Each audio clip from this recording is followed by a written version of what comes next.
Nestle. Kailangan natin ng milagro sa simbahan. Nakita mo pa ng latest survey? Number 1 si Ricardo, number 2 ka lang. Dapat bumalik ka sa number 1. Tignan mo yan, oh. Nabibili sa simbahan ng milagro.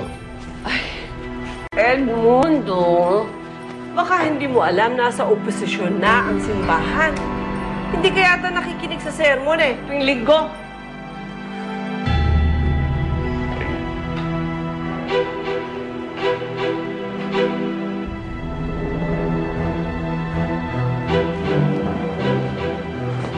On second thought, mukhang meron pa tayong maaamot na milagro galing sa simbahan.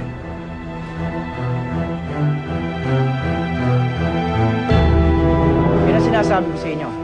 Silence will not guarantee your life. Ngayon, wala naman tayong pruweba kung may koneksyon nga si Mayor sa pag-kidnap sa'yo. Kaya sa susunod, pag-isipan niyo mabuti kung gusto niyo manahimik na lang. Kinausap po ako ni Mayor ulit ng isang gabi. Ba't hindi mo sinasabi sa akin yan? Hindi ko naman kasi alam eh. Nung una si Jonathan ang kumausap sa akin para makipagkita. Yung pala si Mayor yun. Sinasangkalan na naman yung kaso mo. Huwag kang pumayag. Magpapakabulok na lang ako dito. Hindi naman talaga ako pumayag at hindi ako papayag. Hindi lang para sa'yo, kundi para sa ating dalawa. Pero sana sinabi mo na rin. Pwede ba? Sa susunod na humingi ulit ng oras sa'yo yung manyakis na mayor na yan, huwag kang dadating at sabihin mo hindi magbabago yung desisyon mo. On the contrary, next time may ipatawag ka, pumayag ka. Ha? Pero ipagpaalam mo muna sa akin. Para saan pa ho? Eh, paulit-ulit lang naman yung mga sinasabi niya eh. Pruweba. Kailangan natin ng pruweba. Sure. Hindi naman yung papayag na may kasama akong iba. Hindi mo kailangan ng kasama.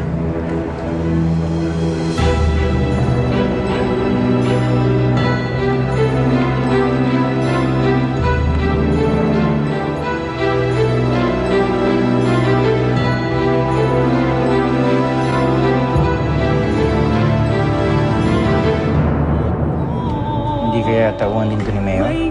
Kung si Go at Leon, bakit pa nila ako binuhay? Ito na sana yung pagkakataon nila, oh. Actually, pinatawag ko kayong lahat dito to formally introduce to you the girlfriend of my son, Jonathan. Hindi tayo magkaano-ano. Wala tayong relasyon. Hindi tayo magkakaroon ng relasyon. Hindi naman kayo pwede magplano sa buhay ko. Buhay ko to eh! Ngayon, i-click mo sa loob ng bra mo. Tandaan mo lang kung saan yung record button. Papalapit pa lang sa kanya, i-on mo na. May pag-asa pa pala tayong makaganti sa kanya.